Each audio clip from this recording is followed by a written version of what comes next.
चलो, आज तीसरा दिन है ना इसको चालू हुए। थर्ड पार्ट है मतलब समझो। पता नहीं। हेडिंग डालो न्यूटन के शीतलन का नियम।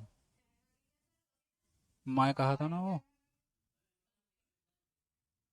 न्यूटन के शीतलन का नियम हम लोग देखेंगे, है ना। अब देखो न्यूटन के शीतलन का नियम क्या कहता है। किसी भी वस्तु के ठंडे होने की दर जो है वो बाहरी वातावरण पर निर्भर करती है। किसी भी वस्तु के ठंडे होने की दर जो है वो बाहरी वातावरण पर निर्भर करती है। जैसे उस दिन मैं बताया था ना, चाय का कप को अगर गर्म चाय को बाहर में छोड़ दो खुला में तो जल्दी ठंडा हो जाता है, तो वो किस पर निर्भर करेगा? ताप पर निर्भर करेगा। बाहरी वातावरण का टेम्परेचर कैसा है। देखो मान लो गर्मी के समय में करोगे, मान लो गर्मी के समय में एक चाय का कप को तुम लोग छोड़ देते हो, है ना। ये चाय का प्याली है, एक गर एक गरम चाय की प्याली हो, साथ में घरवाली हो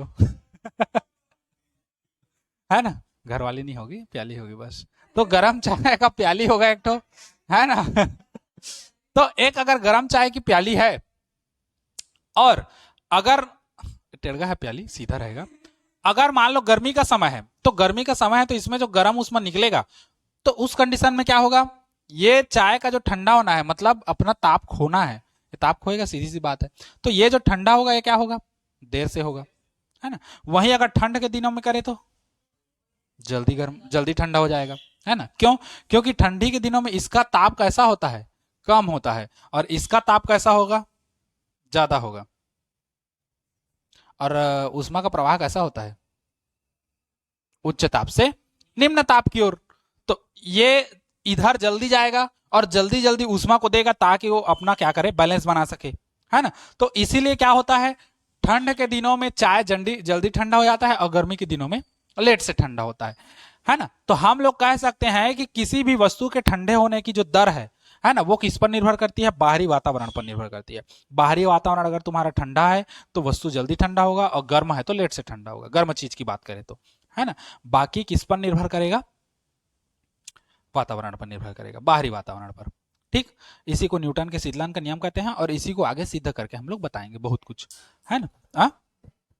चाय की प्याली हो, साथ में कुछ कुछ हो, पकौड़ा हो, ज्यादा कुछ ना हो, है ना। तो चलो लिखो, उसी में बोलते जाता हूँ। चलो लिखो, किसी वस्तु के ठंडे होने की दर,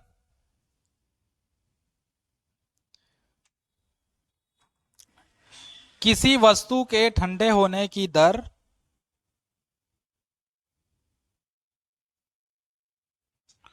किसी वस्तु के ठंडे होने की दर बाहरी वातावरण पर निर्भर करती है।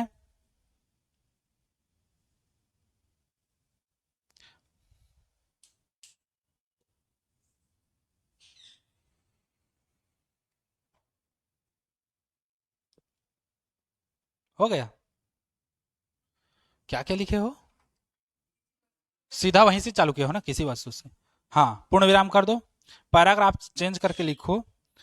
अतः इस नियमानुसार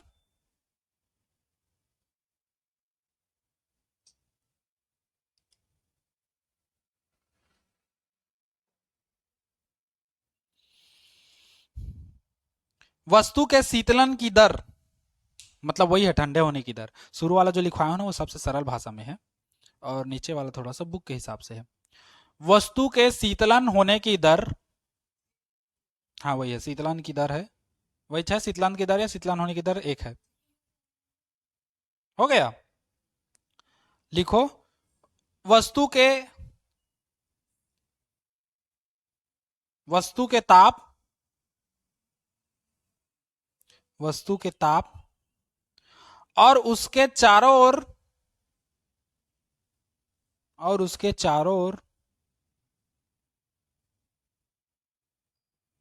और उसके चारों ओर वातावरण के उसके चारों ओर वातावरण के तापांतर के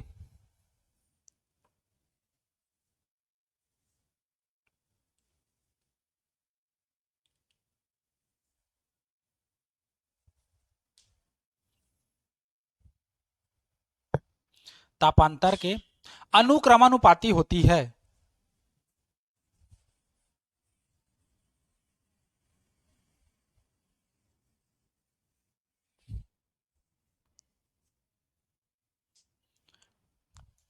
तापांतर के अनुक्रमानुपाती होती है। हो गया। अब इसको देख लेते हैं कैसा कैसा है। मान लो अगर एक चाय का कप ले और चाय के कप का ताप हम लोग अगर टी मान ले, है ना, और बाहरी वातावरण का ताप हम लोग क्या मान ले, टी जीरो मान ले, तो दोनों में ताप का अंतर कितना होगा, टी माइनस कितना होगा, टी जीरो। बड़े से छोटा घटाओगे, अत्यधिक ऊष्मा इसके पास है, ताप इसका ज्यादा है, इसका ताप कम है ना, तो टी माइनस क्या करोगे, टी जीरो। ये इन दोनों का अंतर है, ठीक। और इन दोनों के अंतर को हम लोग क्या कहेंगे, तापांतर, मतलब ताप के अंतर को हम लोग क्या कहेंगे, तापांतर, है ना। तो वस्तु के ठंडे होने की दर, है ना, प्रत्येक सेकेंड में वस्तु क्या होगा, ठंडा होगा। ये जो दर है ये उसके तापांतर के क्या होना चाहिए, अनुक्रमानुपाती, है ना। ठंडे होने की दर, दर मतलब आ गया क्या, समय, समय से भाग दे दो सीधा, तो D Q by D T. समझे। चलो उसी में पैराग्राफ चेंज करके लिखो, अब माना करके लिखवाते हैं, उसके बाद आगे बढ़ते हैं। माना, नहीं पहले माना लिखो ना फिर इसको लिखना। माना कोई वस्तु, माना कोई वस्तु dt समय में,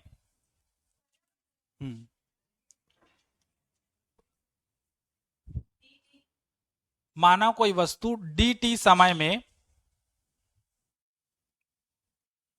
माना कोई वस्तु dt समय में dq, dq उष्मा छोड़ती है, वस्तु उष्मा छोड़ रही है ना,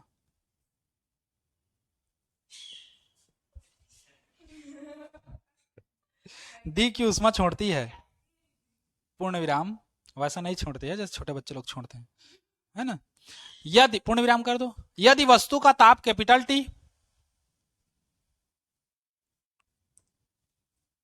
यदि वस्तु का ताप कैपिटल टी तथा वातावरण का ताप टी जीरो,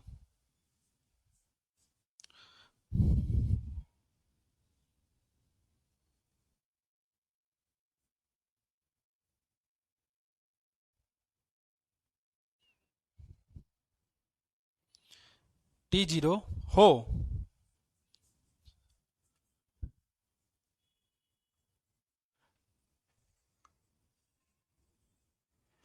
तो इस नियम के अनुसार कैसा हो जाएगा, वस्तु के ठंडे होने की दर,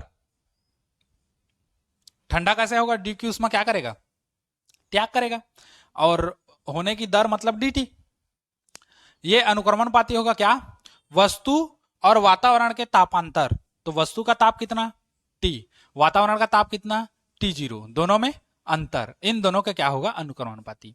इसमें एक ऋण चिन्ह लगेगा, ऋण चिन्ह ये बताता है कि समय के साथ उष्मा का जो हानि हो रहा है वो कम होते जा रहा है, मतलब स्टार्टिंग में ज्यादा हानि होगा, है ना, और जैसे जैसे ताप लगभग समान होते जाएगा वो उष्मा को क्या करेगा, धीरे धीरे कम रिलीज करेगा, शुरू में ज्यादा रिलीज करेगा, क्यों, क्योंकि हमको ताप को जल्दी कवर करना है, बराबर करने के लिए, फिर जैसे जैसे वो ताप बढ़ते जाएगा उधर का, तो ये अपना उष्मा को कम करते जाएगा, तो इसीलिए बोल रहा है कि समय के साथ उष्मा के ह्रास में क्या हो रहा है, कमी आ रहा है, इसलिए हम लोग का क्या बता रहा है, माइनस चिन्ह बता रहा है। जब माइनस को हटाओगे तो एक हम लोग का क्या बनेगा, नियतांक लगेगा, ये, तो इसके जगह में क्या लगेगा, नियतांक के, और ये हो जाएगा टी माइनस कितना, टी जीरो। समझ गए इतना, हाँ चलो इतना लिखो फिर आगे बढ़ते हैं। जहां के, इसको लिख दे रहे हैं ना, भूल गया मैं, जहां के अनुपातिक नियतांक है,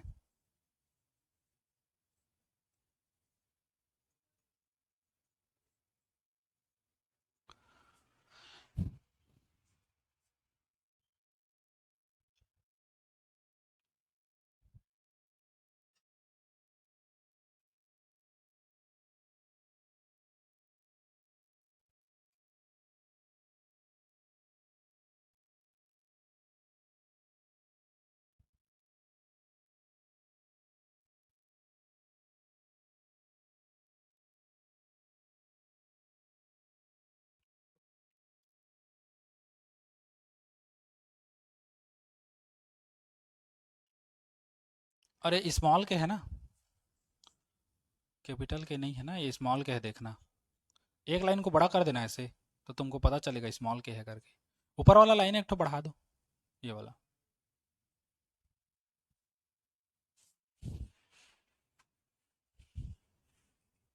हो गया। अब देखो, परंतु हमको पता है कहां से, विशिष्ट ऊष्माधारिता की परिभाषा से। अब विशिष्ट ऊष्माधारिता की परिभाषा क्या है बच्चा लोगों, जरा हल्का हल्का बताइए, जोर से नहीं, हल्का हल्का।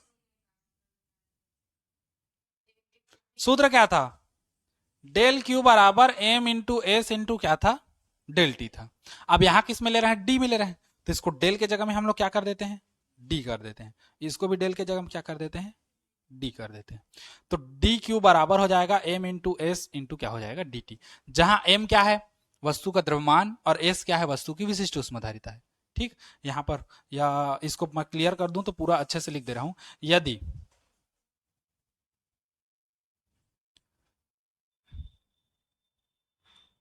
यदि वस्तु का द्रव्यमान कितना हो, स्मॉल एम, तथा विशिष्ट ऊष्माधारिता, विशिष्ट ऊष्माधारिता कितना हो, एस हो, तो डी क्यू बराबर कितना हो जाएगा, एम इंटू एस इंटू क्या हो जाएगा, डी टी। अच्छा, टी कैपिटल में रहेगा, होगा डी टी कैपिटल में। नहीं नहीं, इसका सूत्र हम लोग का क्या था, डेल क्यू बराबर था M into S into del T, ऐसे था ना। हाँ, तो यहां पर डेल के जगह में ही मैं डी कर रहा हूं बस, यहां भी डेल के जगह में मैं क्या कर रहा हूं, डी कर रहा हूं ये। ठीक, ये तो पढ़े हो ना, पिछला 9वीं में भी है, 9वीं नहीं 10वीं में है। ठीक, तो ये हो गया हम लोग का। कहाँ से आया सूत्र, अगर तुम लोग को कंफ्यूजन हो तो ये डेल में याद रखो, इसको दिखा देना, तुम अपने लिए दिखाना ना, पेपर में तुमको डायरेक्ट करना है। ठीक, यहीं से है, हाँ कर सकते हो, उसमें क्या है। ये हो गया इतना। अब देखो, इसी में हम लोग क्या कर देते हैं, दोनों पक्षों में टी का भाग देते हैं, इसको समीकरण एक मान के छोड़ देते हैं, अभी एक भी तो नहीं माने समीकरण, है ना, समीकरण एक मान के छोड़ दिए, इसी में दोनों पक्षों में डी टी का भाग दे देते हैं, है ना।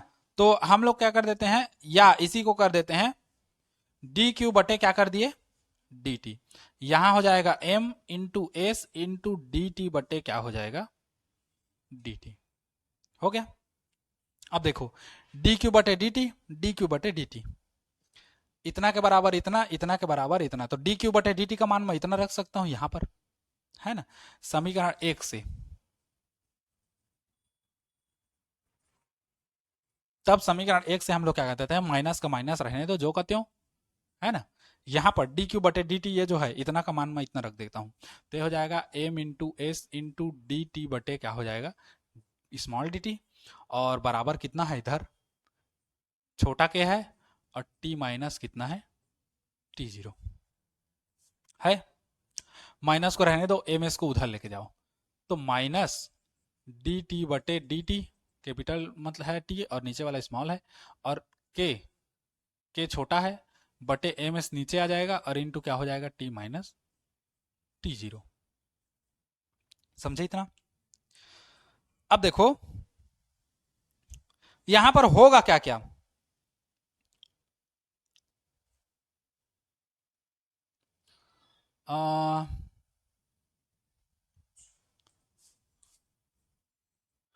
इसमें इतना नियतांक है हम लोग का, के माइनस एम इंटू एस बराबर हम लोग का क्या बनेगा, नियतांक, जिसको हम लोग क्या मानेंगे, कैपिटल के मानोगे। अब नियतांक क्यों बनेगा, क्योंकि शीतलन होने की दर ना तो द्रव्यमान पर निर्भर करेगी, ना तो विशिष्ट ऊष्मा पर निर्भर करेगी, और के तो पहले से ऑलरेडी नियतांक है हम लोग का जो स्टार्टिंग में लाए हैं। तो जब इतना पर निर्भर नहीं करती है, तो इतना को हम लोग क्या मान लेंगे, नियतांक के बराबर मान लेंगे। तो हम लोग के पास बचेगा क्या, फाइनल हम लोग के पास अभी और बचा है, डी टी बटे स्मॉल डी टी बराबर के। अब कैपिटल हो गया ना ये, ध्यान देना, यहां तक स्मॉल के चल रहा था, एक तो लाइन को ऊपर किया हो ज्यादा, अब ये कैपिटल के हो गया, और ये हो गया टी माइनस कितना करोगे, टी जीरो। कर दे इतना, है ना। अब हम लोग क्या करेंगे, इसको इधर लाओ और इसको इधर कर दो, तो ये माइनस हो जाएगा डी टी बटे कितना हो जाएगा, T minus T zero. Capital capital वाले टी को एक साइड कर दो, और इधर क्या बचेगा, के इंटू क्या बचेगा, डी टी।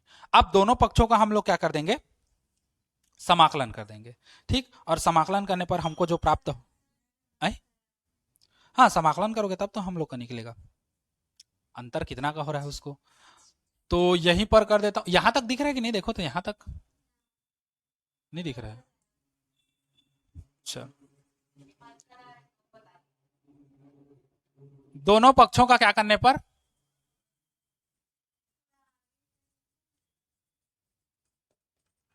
यहां तक दिख रहा है। हाँ ले चल, समाकलन करने पर तो इधरी का तो ज्यादा समाकलन होगा हम लोग का, इधरी का ज्यादा समाकलन होगा। तो हम लोग क्या करते हैं, इस माइनस को उधर ट्रांसफर कर दो, इधर।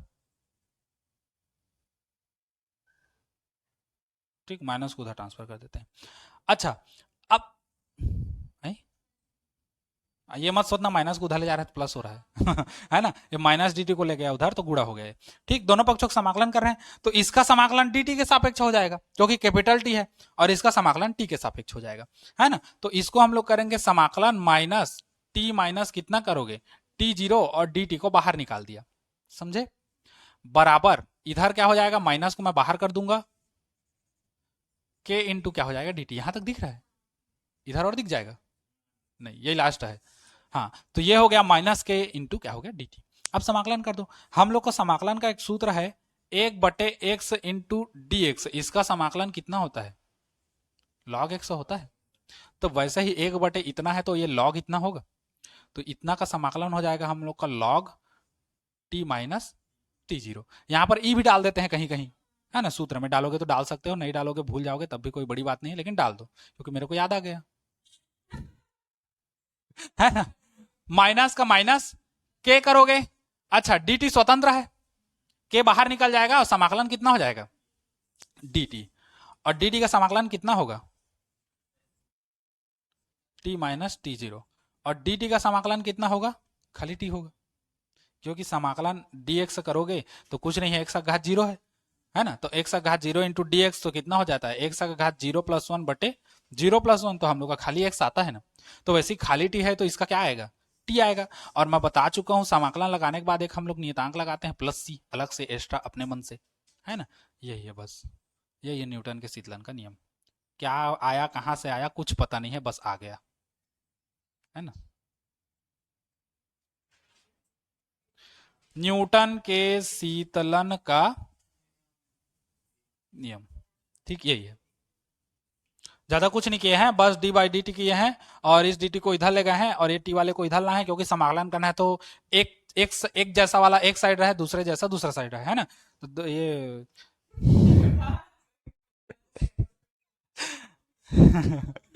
डौकी डौका एक साइड, ये इधर, हम लोग समाकलन कर दिए, 1/x का log x होता है तो वैसे 1/t इतना का log इतना हो जाएगा। ठीक, बाकी इधर करके हम लोग कंप्लीट कर लिए।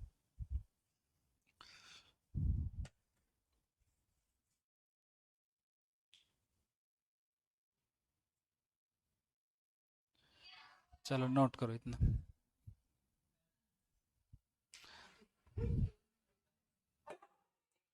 चलो, ये हो गया ना न्यूटन के शीतलन का नियम। हाँ, मैं जान रहा हूं।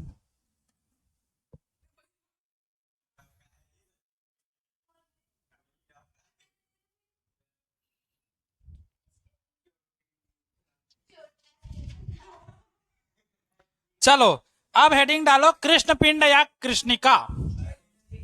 चलो चलो, बेचारा यशवंत का के थक जाते होकर कोई इज्जत नहीं करा, झाड़वे चेथिर दांत नहीं बोलता हूँ मल्ला कृष्ण पिंड या कृष्णिका, जिसको अंग्रेजी में हम लोग ब्लैक बॉडी कहते हैं, कृष्ण पिंड या, हाँ चलो, कृष्णिका अंग्रेजी में जिसको हम लोग ब्लैक बॉडी कहते हैं।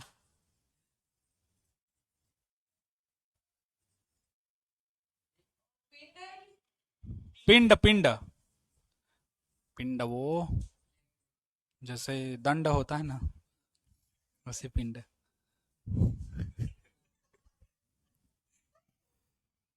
दंड।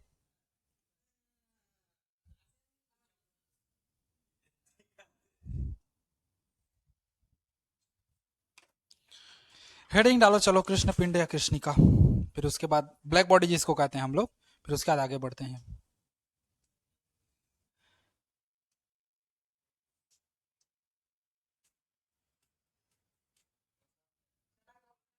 हम्म।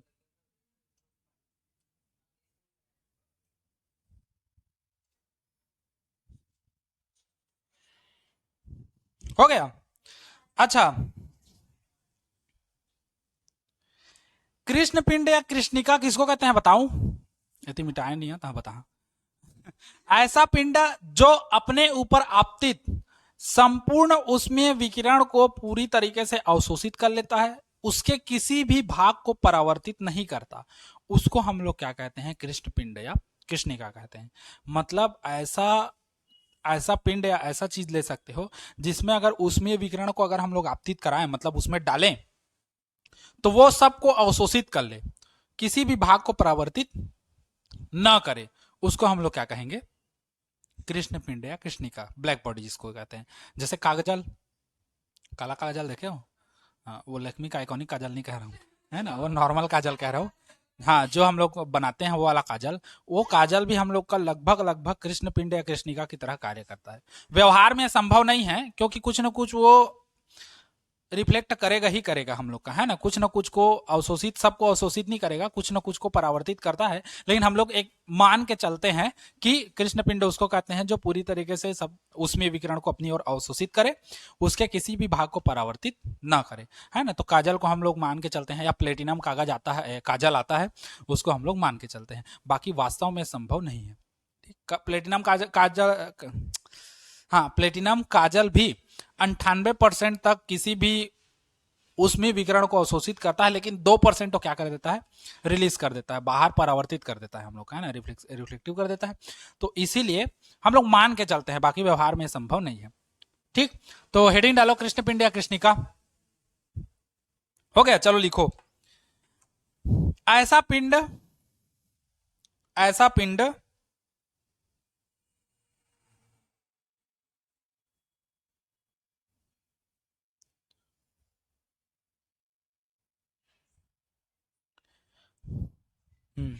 आए,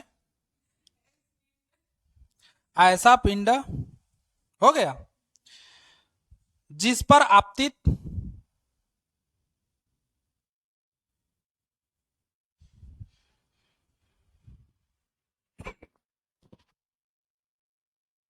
ऐसा पिंड जिस पर आपतित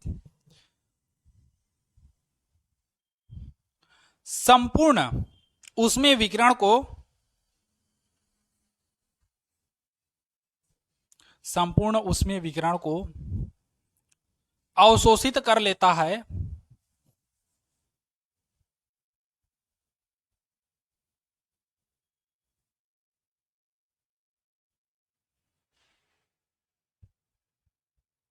अवशोषित कर लेता है,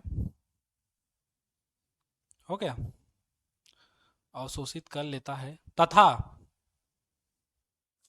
किसी भी भाग से, किसी भी भाग को कर दो तो, किसी भी भाग को परावर्तित नहीं करता है। मतलब जो अवशोषित, जो उष्मा को अवशोषित किया है ना, उष्मा विकिरण को, उसी के बारे में बात कर रहे हैं। किसी भी भाग को परावर्तित नहीं करता है, उसे कृष्ण पिंड या कृष्णिका कहते हैं।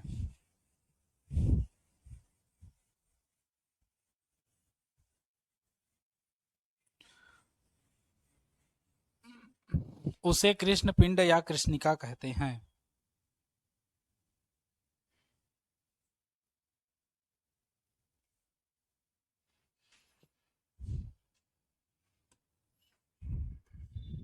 हो गया, चलो, अब हेडिंग डालो उत्सर्जन क्षमता, इमिसिव पावर। हाँ, बस छोटा सा ही है। इसमें याद रखना ना, व्यवहार में संभव नहीं है ये, लेकिन हम लोग दीप काजल या प्लेटिनम काजल को मान के चलते हैं कि वो है, लेकिन उसमें भी 98% एब्जॉर्ब करता है, बाकी 2% रिलीज कर देता है वो, है ना। तो संभव नहीं है ये। अगला हेडिंग डालो उत्सर्जन क्षमता। आए, उत्सर्जन क्षमता हेडिंग डालो, इमिसिव पावर।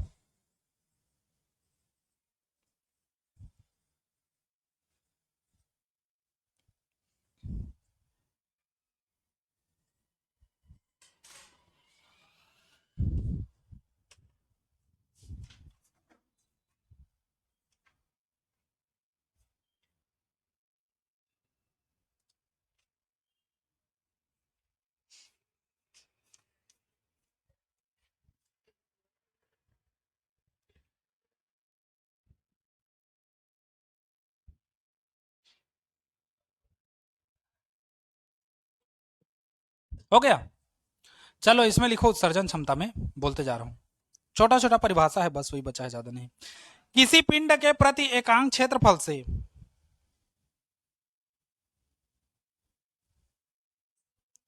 किसी पिंड के प्रति एकांक क्षेत्रफल से,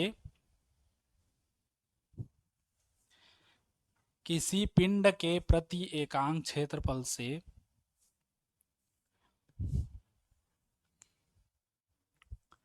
प्रति एकांक समय में,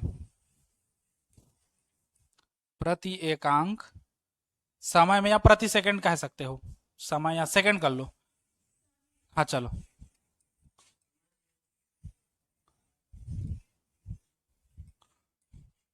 उत्सर्जित होने वाले,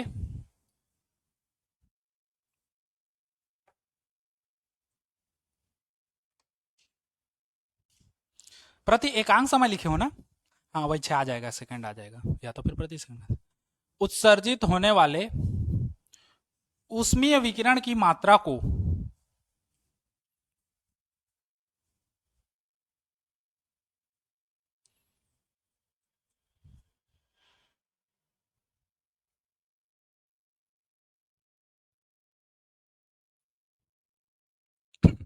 ऊष्मीय विकिरण की मात्रा को उस पिंड की उत्सर्जन क्षमता कहते हैं।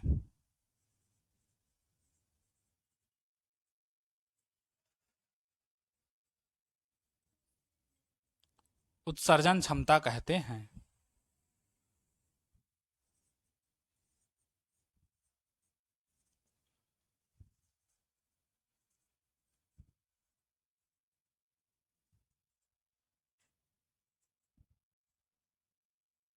ये यही है उसका परिभाषा, है ना। किसी पिंड के एकांक क्षेत्रफल से एकांक समय में, है ना, उत्सर्जित उत्सर्जित होने वाले ऊष्मीय विकिरण की मात्रा को उस पदार्थ की या उस पिंड की क्या कहते हैं, उत्सर्जन क्षमता कहते हैं। परिभाषा इसी के बेस पे बना है। ठीक, चलो इसको नोट करो, फिर उसके बाद आगे बढ़ते हैं।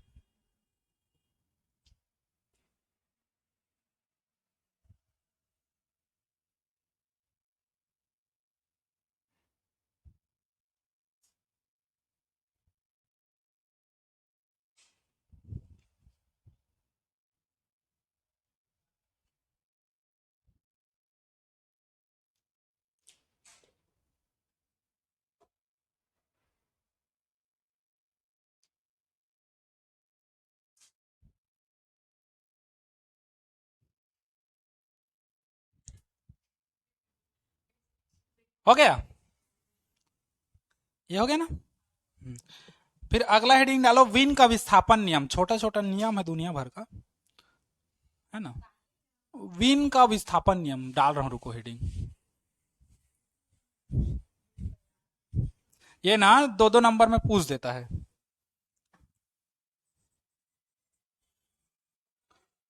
विन का विस्थापन नियम,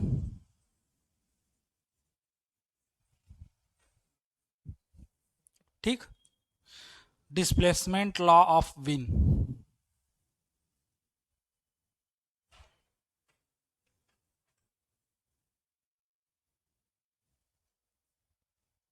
हो गया। इसका परिभाषा क्या होगा, किसी कृष्णिका से उत्सर्जित अधिकतम ऊर्जा के संगत जो तरंग दैर्घ्य है वो उसके परम ताप के क्या होता है, व्युत्क्रमानुपाती होता है। ठीक, किसी कृष्णिका से उत्सर्जित अधिकतम गतिज अधिकतम ऊर्जा, गतिज ऊर्जा नहीं, किसी कृष्णिका से उत्सर्जित अधिकतम ऊर्जा, यदि किसी कृष्णिका से अधिकतम गर्जित ऊर्जा अधिकतम ऊर्जा निकलती है तो उसके संगत जो तरंग दैर्घ्य होगा, मतलब उस ऊर्जा के संगत, है ना, उससे अटैच जो तरंग दैर्घ्य होगा वो उसके परम ताप के क्या होगा, व्युत्क्रमानुपाती होगा। ठीक, तो चलो परिभाषा लिखते जाओ, फिर इसका आगे बताते हैं। किसी कृष्णिका से उत्सर्जित अधिकतम गतिज ऊर्जा, अधिकतम ऊर्जा, गतिज गतिज बार बार आ रहा है, किसी कृष्णिका से उत्सर्जित अधिकतम ऊर्जा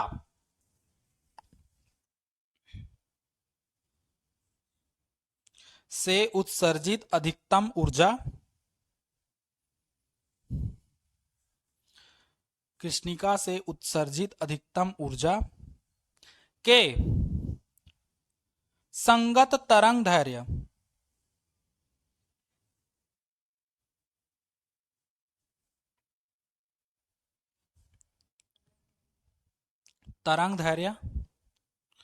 उसके परम ताप के व्युत्क्रमानुपाती होता है।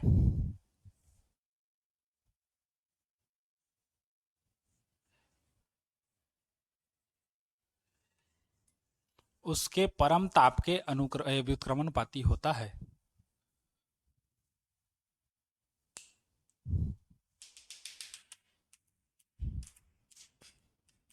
हो गया।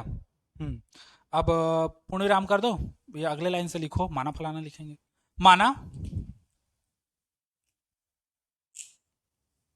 माना कैपिटल टी ताप वाली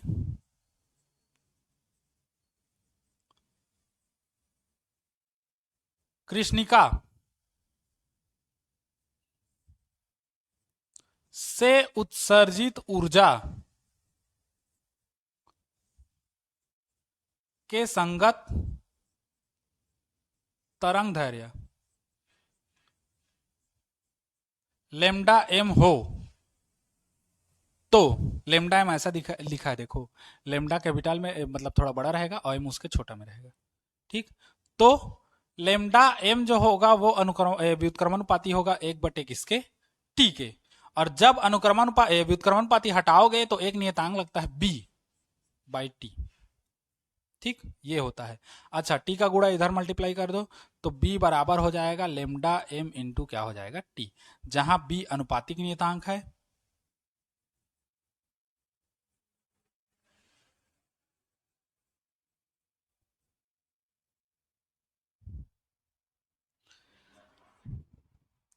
जहां बी जो है हम लोग का वो क्या है, अनुपातिक नियतांक है, जिसे विन नियतांक कहते हैं।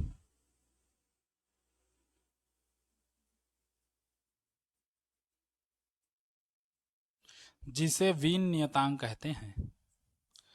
ये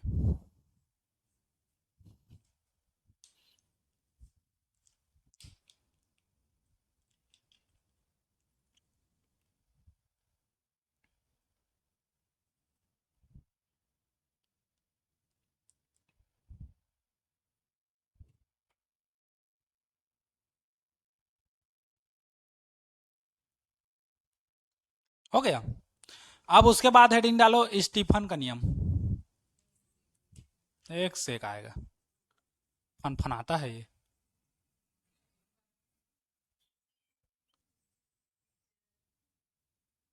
पिक्चर अभी बाकी है मेरे दोस्त। फनफना का नियम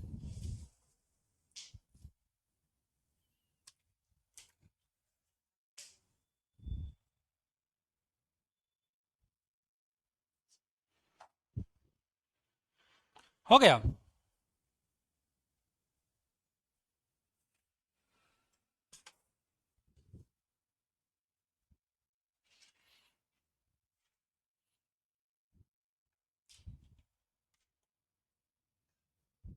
अच्छा, हम लोग इसी के पहले क्या देखे थे, उत्सर्जन क्षमता देखे थे, ई।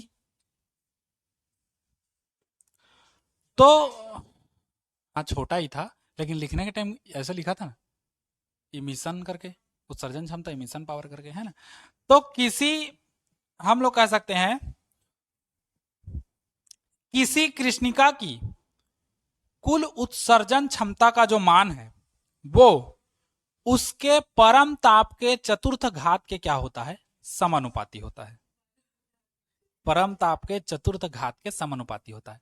मतलब किसी कृष्णिका की कुल उत्सर्जन क्षमता ई का जो मान है, इसको ई या कैपिटल ई दोनों में से कोई सा भी लिख सकते हो, है ना। तो हम लोग छोटा ई से करके दिखाएं शायद, तो छोटा ई से दिखा दो। तो उत्सर्जन क्षमता का जो मान है ना, वो उसके परम ताप के चतुर्थ घात के क्या होता है, समानुपाती होता है। समानुपाती अनुक्रमानुपाती एक ही है। ठीक, तो क्या होता है, समानुपाती होता है। इसी को हमको बस यही है छोटा सा, बस। और उसके बाद फिर ए को हटाओगे अनुक्रमानुपाती को, तो एक नियतांक लगता है जिसको हम लोग क्या कहते हैं, सिग्मा, और इनटू क्या हो जाएगा, टी का घात 4, जहां सिग्मा क्या है हम लोग का, अनुपातिक नियतांक जिसे क्या कहोगे? हाँ बस, अनुपातिक नियतांक है जिसे फनफनहा का नियतांक कहते हैं।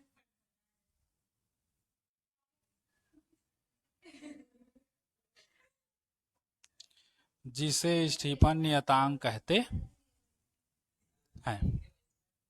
ठीक, चलो परिभाषा, हाँ चलो परिभाषा पहले लिख लो, यहीं पर बताता हूं। लिखो, किसी कृष्णिका की कुल उत्सर्जन क्षमता का मान, किसी कृष्णिका की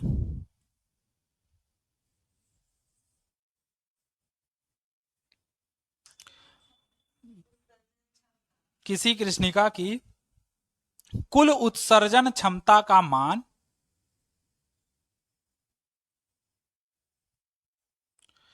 कुल उत्सर्जन क्षमता का मान उसके परम ताप के, उसके मतलब किसके? जो कृष्णिका है उसी के, उसके परम ताप के चतुर्थ घात के, परम ताप के चतुर्थ घात के समानुपाती होता है।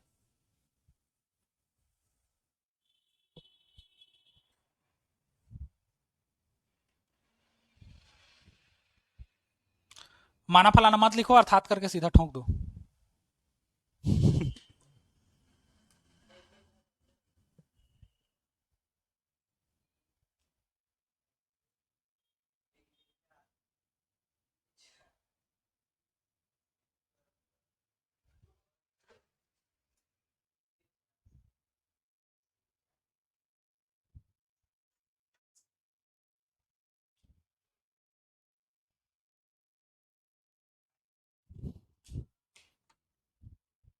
नोट करो चलो इसको। अब अगला हेडिंग डालो, स्टीफन के नियम से न्यूटन के शीतलन नियम की व्युत्पत्ति या उसी को प्राप्त करना है, उसी को झोंकना।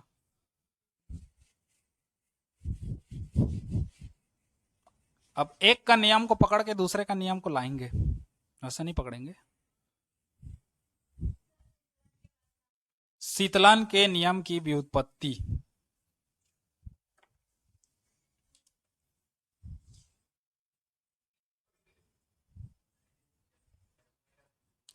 स्टीफन के नियम से न्यूटन के शीतलन की, न्यूटन के शीतलन नियम जी,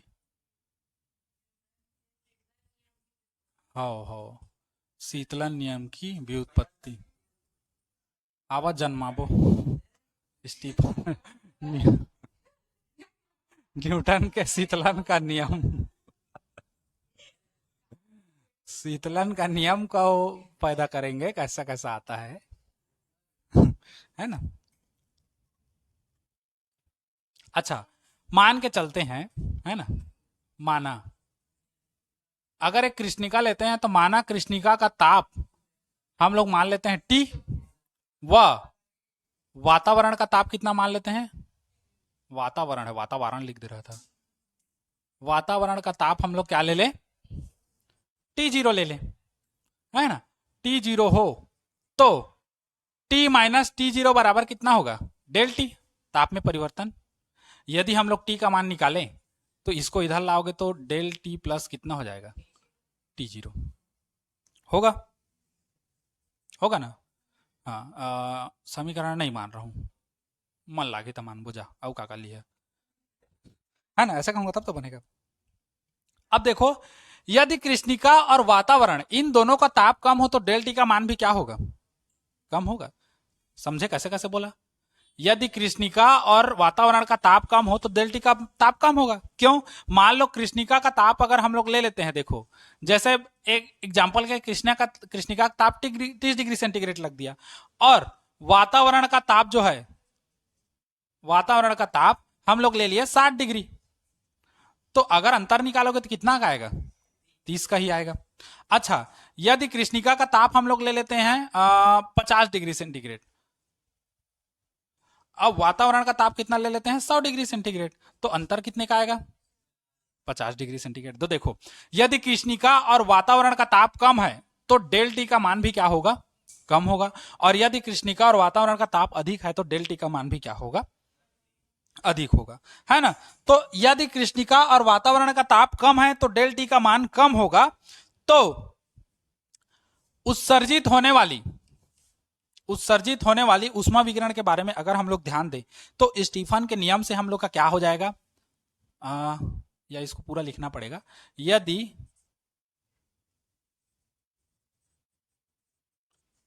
कृष्णिका व वातावरण का ताप कैसा हो, कम हो, तो डेल टी का मान भी कैसा होगा, कम होगा, होगा कि नहीं होगा। तब स्टीफन के नियम से सीधा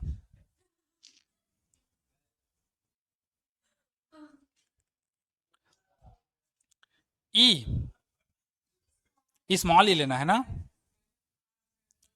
स्मॉल ई जो होगा, है ना। अच्छा, ये इस न्यूटन के शीतलन का नियम क्या लाए हो,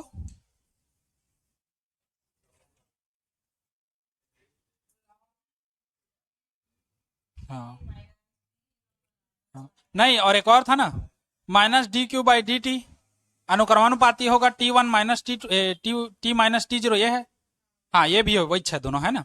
उसको समाकलन करके लाए थे, इसको बिना समाकलन के लाए थे, ठीक। तो ये हो गया हम लोग का। तो ई अनुक्रमानुपाती किसका हो जाएगा, टी माइनस टी जीरो का घात कितना, 4 होगा।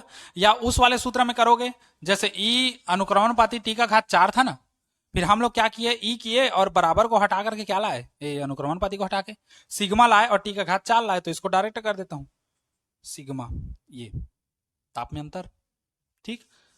अब मान को रखते जाते हैं, ई बराबर सिग्मा का सिग्मा रहने दो, टी का मान यहीं पर से चेंज कर देंगे, कितना, del T plus T zero. अब देखना बड़ा कोष्टक ले रहा हूं यहां पर, और यहां पर छोटा कोष्टक, नहीं इसको ऐसे ही रहने दो, हाँ इसको ऐसे रखो, और माइनस कितना, टी जीरो और पूरे का घात कितना, 4 हो गया। नहीं गड़बड़ाएगा गड़बड़ाएगा, वैसा मत करो, एक सेकंड रुको,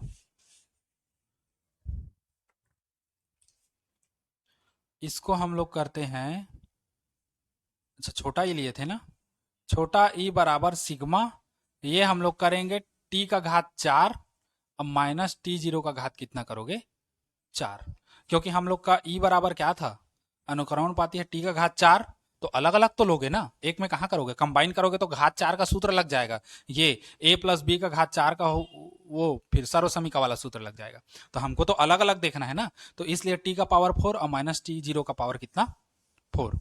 अब ई बराबर हो जाएगा हम लोग का सिग्मा, और टी का मान रख दोगे कितना, ये वाला, तो बड़ा कोष्टक तो डालना पड़ेगा आखिर में मेरे को, है ना। टी के टी के जगह में ये वाला मान को रख दो, तो ये हो जाएगा डेल टी माइनस प्लस कितना, टी जीरो, इसका घात 4 और माइनस ये टी जीरो का घात कितना, 4, है ना। अब मेरे को बीच में इसका लंगुरुआ का जरूरत पड़ेगा, है ना, ये सिग्मा, है ना। अब देखो इसमें से मैं क्या करता हूं, बढ़िया चीज करूंगा, ज्यादा हड़बड़ाओ मत, डेल टी को बाहर निकाल देता हूं, डेल टी को बाहर निकालूंगा तो डेल टी का घात 4 निकलेगा बाहर, अंदर से ये खत्म, तो यहां पर एक बचेगा, इसमें है नहीं तो इसी के नीचे आएगा, बड़े क्लास आ गए हो इतना तो पता होगा, आएगा ना,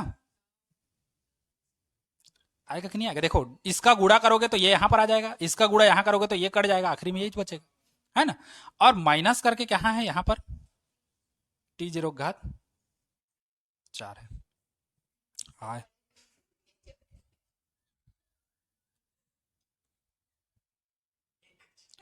अच्छा, ए रुको रुको रुको रुको, नहीं, मैं देखो इसमें भी टी जीरो है, इसमें भी टी जीरो है, तो इसी को निकाल देते हैं ना, इसको काहे निकालेंगे, उसको निकालो चलो।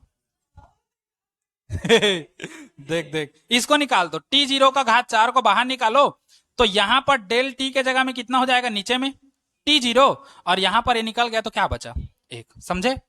अब इन दोनों से T0 का पावर 4 T0 का पावर 4 दोनों को निकाल सकते हैं हम लोग, है ना। तो अगले स्टेप में उसी को करते हैं।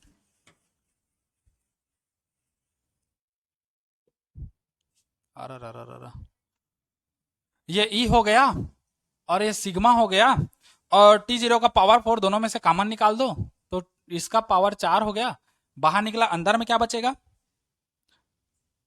घात 4 एक अलग से और है ना मेरे पास, ये इसका घात 4 अलग से और है, भूलना मत, ठीक। घात 4 इसका अलग से है, भूलना मत। अच्छा, इसी को हम लोग थोड़ा सा जमा के लिखेंगे, इन दोनों से ये बाहर निकला, इसको थोड़ा सा जमा के लिख दो तो 1 प्लस कितना हो जाएगा डेल टी बटे कितना हो जाएगा T0, ये, और इसका घात 4 है और माइनस कितना है 1 है। चल लंगुरुआ बता अब यहां कैसे करना है।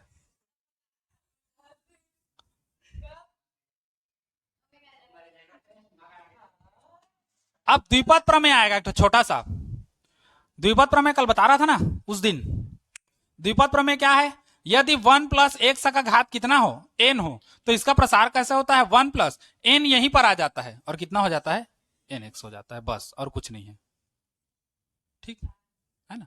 यहाँ इसको समझ जाओगे तो या शॉर्टकट में लिख लेना द्विपद प्रमेय से, द्विपद प्रमेय से। तो ये कैसा हो जाएगा 1 प्लस 4 इधर आ जाएगा तो 4 और डेल टी बटे कितना हो जाएगा T0, अब घात खत्म है ना, और माइनस कितना 1, तो प्लस 1 माइनस 1 खत्म, तो हमारे पास E बराबर बचेगा ये और T का घात कितना 4 और ये दोनों खत्म दोनों साइड से, तो हम लोग के पास बचेगा 4 इंटू डेल टी बटे कितना हो जाएगा T का पावर 0, इतना बचेगा। अब देखो E बराबर ये हो गया, एक घात खत्म होगा यहां पर, 4 को मैं आगे ले लूं, 4 को 4 को आगे ले लेते हैं और इसको पीछे ले लेते हैं उसके, इनटू कर देते हैं और इसमें से एक गया तो कितना बचा T0 का पावर 3 और इनटू हमारे पास क्या है डेल टी है इतना। अब यहीं से एक चीज देखो, परंतु बस छोटा सा हो गया, परंतु ये और T0 सब क्या है नियतांक है, क्या क्या है नियतांक है, क्योंकि ये वातावरण के ताप में तो कोई प्रभाव नहीं करेगा, है ना। कृष्णिका या कृष्णपिंड जो है वातावरण के ताप को कोई उतना इफेक्ट नहीं कर सकता, है ना। और सिग्मा तो पहले से नियतांक है, तो ये दोनों नियतांक हुआ और ये तो क्या है 4 संख्या है, ये तो सब नियतांक है पहले से।